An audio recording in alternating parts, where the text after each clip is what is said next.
Hi guys, welcome back to another video. I think a few weeks ago, I made a video showing you guys how I made some of my sticker designs as well as how I cut them out, becoming kind of like die cut stickers. And you can check out this video if you're interested, but I wanted to show you another kind of like simple way, as die cut stickers tend to require you to use some kind of machine like I did for this particular sticker and in the previous video. Or obviously you can use a machine like the Silhouette or the Cricut series, and I find that if you cut with scissors to make your die cut, I find it very stressing and puts a lot of pressure onto my wrists. So I don't recommend doing these if you have a large batch of stickers or some sort of large sticker quota. So let's go ahead and try out to make something a little bit different. So I think some of you guys have seen these designs, as I've made these from previous years as well as some new designs this year. So these are technically kiss cut stickers. And the way that I've designed and cut them is that they are 4 stickers onto one little paneled sheet, and they kind of come as a little set together. So instead of just one individual sticker, similar to like a die cut, these ones are fairly easy to make and you can get 4 stickers in one. So you can see that this one easily peels away, similar to a kiss cut sticker. So let's go through what you're gonna need for today, and hopefully it won't be too bad for supplies. One is the drawing program of your choice. It could be Procreate, Clip Studio Paint, Paint Toolside, Krita, Ibis Paint, whatever. Second, you're going to need some sort of sticker paper or label paper of your choice. I'm going to be printing mine, so I have my glossy sticker paper for LaserJet. I do have one for inkjet, but we're using LaserJet today, and this one is from onlinelabels.com. And then last but not least, we are not going to be using scissors today, even though you can definitely use them if you want to make die cut versions instead. But today I'm going to be using either an X-Acto knife or a utility blade or a box cutter. So my favorite is actually the little yellow one at the very end. It's easy for me to get really sharp and I guess like very precise blades with this one. So I know exactly what kind of pressure I need to cut my stickers, which I'll show you at the very end. So let's go ahead and get started with the kind of drawing process or the designing process for your stickers. So technically, when I first made these, I was heavily using Paint Toolside for the most part. So I have all my templates and previous designs on there, but I'm going to be switching over to Clip Studio Paint. So I just went ahead and copied over my template, saved it as a PSD, and moved it to Clip Studio Paint. So the reason why I'm using this program instead of Paint Toolside is that I've been really liking the Milli pen as kind of like my line art brush of choice when doing these smaller scaled and more simple looking chibis, because it's just easier to read. I don't really have to worry about lines being too thin or too thick, and everything is kind of more consistent for the most part. So for these stickers as well, I made a template of just 4 squares. You can adjust these to whatever you want. Just try to figure out a good size in between your stickers as well as your borders. So for the most part, I will be clipping everything like my sketches, my line art, my color into these boxes. So you can see that I clipped a layer to it, and it's kind of like keeping everything nice and contained into these separate little 4 boxes that I have already laid out as my template. So while I'm kind of doing the first design, we're going to start with sketching, then I'll move to line art, we'll do coloring, and then last little final details or like last minute touches at the very end, because I do kind of keep everything in a particular style and format. So I'm going to work in a certain kind of procedure. So for your template, I highly recommend trying to figure out what you like for the size of your sticker borders. So a lot of stickers in general tend to have like a white outline or some kind of white border around to allow your sticker to kind of like pop out from the surface that you wish to place it on. So for these ones, you could definitely cut them right against the colored border that you have. But for me, I like having them separate so I know exactly where to cut.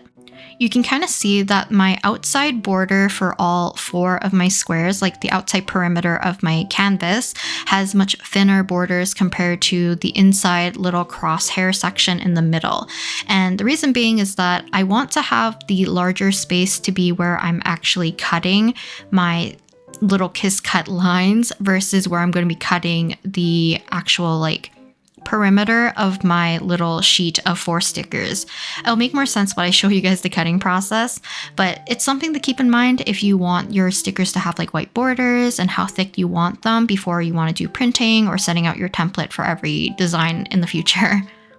So for today, I will be drawing all of my OCs in this kind of sticker format and trying to tailor different little, I guess, like sayings or looks or anything pertaining to their character into these little designs. So basically, when I made my Genshin and Honkai Star Rail ones, as well as like my Niji Sanji ones, I tried to pick quotes or things that I thought that would fit the character, and I treat them almost like emotes, I guess. Some people thought they look like emotes for like Twitch or streaming services and stuff because they're kind of more like headshot, they're very emotive. And even though I think text doesn't work always for like smaller sized emotes, they kind of work for this particular style of chibi because I think they stand out enough.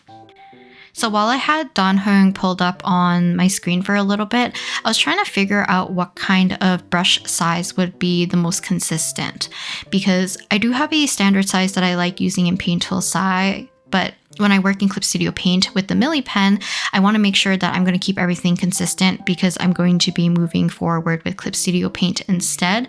So what I like is the size 7 for these, but these little sticker sizes are very small.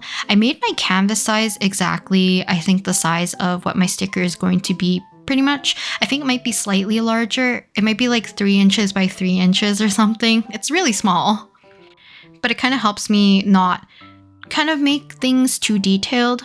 I want things to be able to be read from a distance and quite easily, so making things very easy to read is kind of my goal whenever I switch over to these kinds of more like simple, thicker line art styled chibi stickers for the most part. Maybe one day I'll go back to doing some of my more detailed chibis, but for now I've been enjoying doing these. I can draw them really quickly and I think they just look colorful and cute, so it's kind of my preference nowadays. So for the line art process, even though like currently I have Moriko's line art folder kind of clipped to like our green boxes right now, but moving forward, I ended up not clipping them because I forgot when I start to like bucket in the colors and color fill everything, the edges of where my line art gets cut off from like being clipped to the green area is actually not closed, so a lot of my color will bleed out of those areas, so I need to make sure to close them before I start to bucket in colors, which makes it a little bit easier if you can actually see where your lines are starting and ending. So I highly recommend, if you're following the same steps as me, don't clip your line art to your green areas or your box template quite yet until like once you start coloring, I guess. Just make sure to fill up any gaps so that your coloring becomes a lot easier. Otherwise, you're gonna have to do what I did and kind of go back and fill in the bottom portions of Moriko to make sure that all of my colors are now contained. So even though I will be drawing all of my OCs, I will not be showing them all in this video. I decided that I would choose only Moriko and one more other OC to show the drawing process for, because these don't take super long, but I feel like the video will be too long if I try to cram in all 6 of them. So I will be drawing Moriko, Kaisen, Masaki, Koji, Sato, and Akemi eventually, and you'll see them at the end because I will be showing you guys all the designs onto one sheet before we start to cut everything out. Last thing I'm going to mention about, I guess, like the thing on my screen is that in the upper left hand corner next to my navigator, I do have another chibi of Moriko open, and she has like some Pokemon companions. It's because if you follow me on my Instagram, on my stories, I've been posting like little whips or the finished products of my chibis more recently, and I've been loving drawing them with what I would be considering their Pokemon companions. So I have all of them already drawn out, so I'd be color picking them for just similar colors for these stickers as well. So we'll see how they turn out. And then process-wise, we are moving on to kind of like final detailing and just like adding some fun additives to our stickers. So this for me is a lot of just filling out text or just like funny sticker elements, anything to help emote whatever emotion that they're feeling. So anything to convey that, I will try to add. But I'm trying to be mindful a little bit of not making everything look too cluttered. And I always will say lighter colors and some like brighter colors like yellow sometimes might be very hard to read. So definitely change the outlines of your text if you need to. For the most part, I tend to pick like darker colors for the fonts or like for the writing, as well as some of the other elements. So a white border around it just helps make it stand out. But some other ones that you'll see a little bit later, I'm going to have like lighter text. So I make the choice of making the outline of the text to be dark or black instead. And it just makes it a lot easier for you to read. So I'm slowly finishing up Moriko by adding a last few hearts here and there, added a few text, and I have to finish kind of filling in some of the colors for these little sticker elements. And then I think other than that, Moriko is pretty much finished, and then we can go ahead and move on to the next OC pretty soon. But I definitely like doing these kinds of style of stickers for any character. They're just super fun and super simple. So Moriko is done. And I forgot to mention that you don't have to follow the exact template that I have.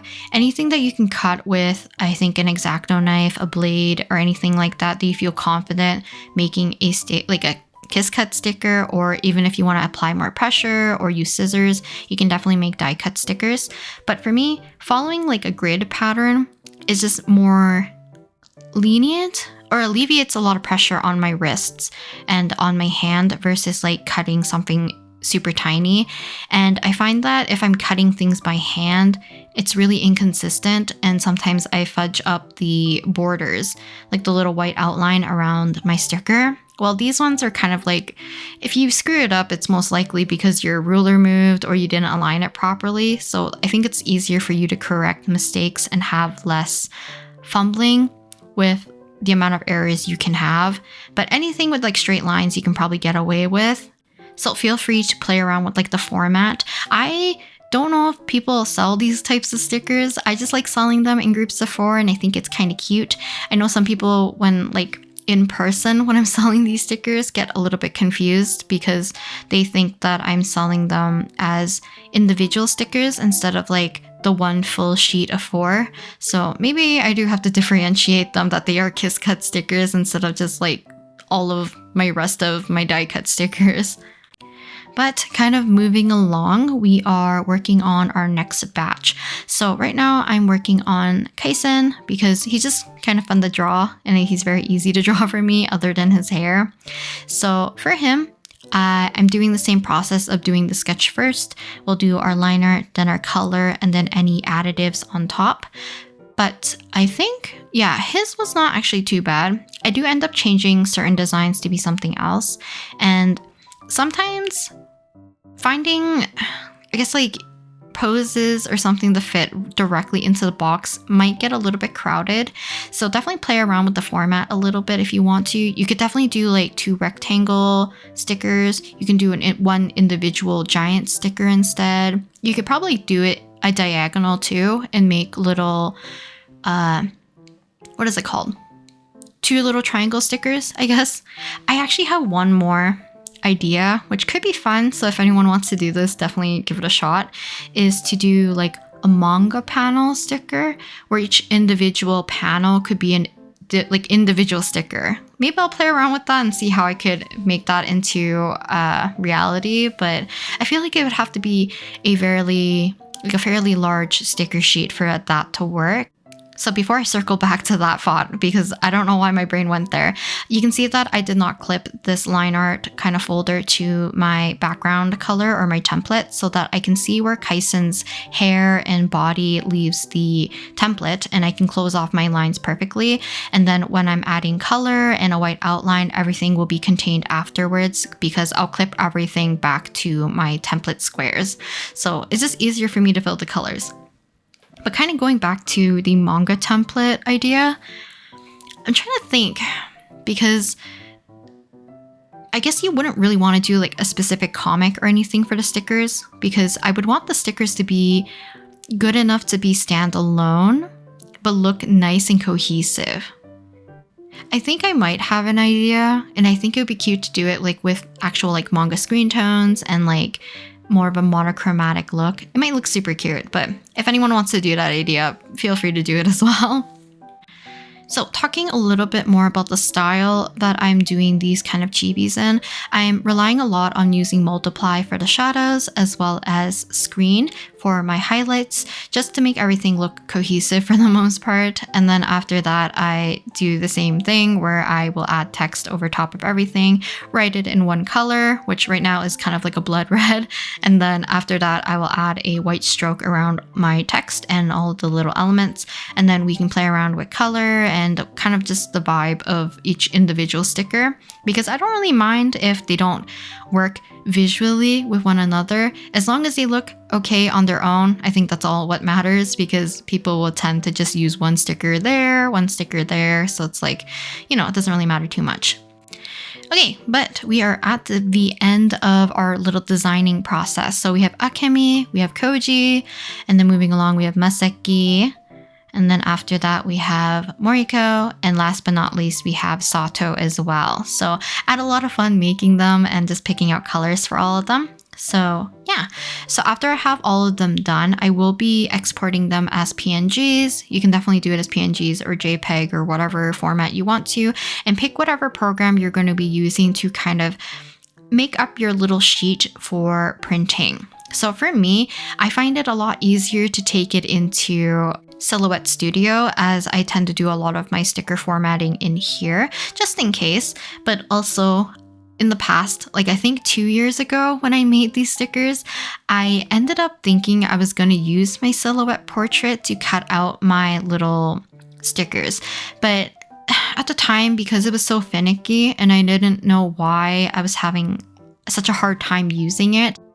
Oh, I forgot, at least for me, I actually need the white borders instead of leaving everything transparent. So I went ahead and dropped white back into the back of all of my little chibi sheets, and then I brought them back into Silhouette Portrait and then, or Silhouette Studio, and then I'm going ahead and replacing my little tiled format with the designs of my OCs so that they're perfectly aligned. And then I'll just delete the bottom, copy and paste the other 6 onto where it should be, and then we have our format perfectly aligned. So for the most part, my Silhouette Studio cutting portrait machine, whatever you want to call it, sometimes struggle to cut things properly, even straight lines. So I found it easier for me to just do it myself, hence why I just had the template already done in kind of Silhouette Studio. But I'm going to be using that and going ahead and printing it out onto our sticker paper. So for these, because the designs are super simple and the sticker paper I'm using is meant for LaserJet, I am using a LaserJet printer, which means it's like a little bit of not as higher quality. So if you want to and you have access to an inkjet printer, I highly recommend doing that. It just doesn't have like the same little dot texture as you would from a LaserJet printer. But I think it's okay for something like this because they're at such a small scale, as well as not as many details or colors. But before we do the cutting, I will be using a hollow film or laminate sheet. So these ones are called laminate, meaning that you can apply without using a laminator that requires heat at a certain temperature and feeding it through the machine to adhere our film to our paper, which used to be my previous method of doing this. But I found that the quality as well as the durability is much higher if you use one of these like cold films. So I've stocked up on quite a bit and I wanted to add them to the little stickers here. So what I do is peel back about like an inch or an inch and a half of the backing paper off of my kind of like hollow film. I'm going to adhere it to just a small portion of my actual printed out stickers. And then I would adhere the kind of like the rest of the exposed hollow film to my desk. And then we'll go ahead and grab some kind of squeegee or some kind of, you can use like a credit card, anything that will allow you to press firmly down on the film and it won't leave any streaking or scratching would be highly recommended. So I'm going to go ahead, lift up my sheet and start to push against the little film that's already adhered to my desk and to the paper, and slowly push the film over the entirety of my sticker paper to make sure that there's no bubbles, no creases, and just be careful of like little dust particles or hair or anything like that that might get trapped. But for the most part, I think I've done this so many times now that I've pretty much got this nailed down quite perfectly. So I'm not too nervous doing these anymore and I don't feel like I'm going to waste these sheets. But if you're wary about it, you can definitely kind of omit this part and just cut out the individual stickers themselves, or just do this method that I'm going to be showing you guys in a little bit. But one little last thing to do before we actually cut our stickers is to trim off the little hollow piece. I'm using the same backing sheet to kind of store some of these strips just in case I want to use them in the future. But now our sticker sheet is kind of ready and prepped for cutting. Now this part is going to take a lot of trial and error. I am lining up a ruler between the thicker white parts of my design, and I'm taking my box cutter and basically going, I guess like medium pressure. It's going to depend on quite a few things. Your sharpness of your blade, whether or not you have a thick hollow kind of film on top of your sheet, as well as the type of sticker paper you have. So obviously if you do not have a film over your sticker paper, you're probably going to use less pressure. If you have a sharper blade, obviously use less pressure. My blade's been used a little bit, so I'm putting a fair amount of pressure, but not too much. I think during my vertical little cuttings of these borders, it was not enough pressure technically, but just barely enough so that they were technically scoring through the sticker paper and the film, but I don't want to cut through all the way so that the back becomes broken. So this will be trial and error. I've definitely accidentally put too much pressure and they become little squares rather than the 2x2s. And then sometimes I've not cut deep enough and these stickers will not come off. So I have to go back and recut those lines very carefully once again. But for the most part, after I do the kind of light cutting and making basically the kiss cuts, I go ahead and trim off the borders. Then I trim them into rows and then cut them individually into their kind of 2x2 squares. And for the most part, as long as I'm keeping my ruler in between my white little gutters and borders, they actually become fairly close in size. So I don't think this is too bad if you want to be like super accurate or anything like that. And it's super easy to make these types of like kiss cut stickers. So So no need for a fancy machine, and all you need is some kind of blade and a ruler, some sticker paper, a printer, I guess. Or if you don't have a printer and you have like traditional art mediums, you can definitely just draw directly on your sticker paper in a similar format and cut them out. But you can see this one's been cut too deep, so the kind of vertical cut was kind of too deep and letting the stickers separate. But let's go ahead and use the stickers right away because I think they're super cute. So kind of luckily, I do have a spread of my OCs, like one each. So I'm going to go ahead and stick one of my favorite stickers from each of the little 2x2s into the little spreads of each of my OCs, just to kind of test them out. And I don't know, I like using my own stickers from time to time, and at least for me, I'm able to know which ones are going to be mine. I'm going to save the other ones either for a future store update or for gifts for friends, or I'll just use them as like a backup set for my own self. Because like I said, I do like using stickers from time to time to decorate my sketchbooks or use them in my planner, or just decorating the inside of certain spreads if I want to cover things up or just add something cute. But I think all of them turned out pretty adorable, and I do like the little hollow. It's kind of intense on camera because my light's directly on it, but for the most part, I do like the kind of hollow finish for these types of stickers. Makes them a little bit more durable, if anything. So yeah, and you can see fairly accurate with the cutting, not too shabby. Some of them became a little bit wonky from previous sets, but this one's actually not too bad. So yeah, you can make a bunch of stickers from one sheet without a machine. And yeah, I think this is something that you can easily do at home if you want to. And it might be a good introduction if you're wanting to learn how to make kiss cut stickers and you don't want to do it via a company or a machine. So I'll talk to you guys next time in the next video. Bye!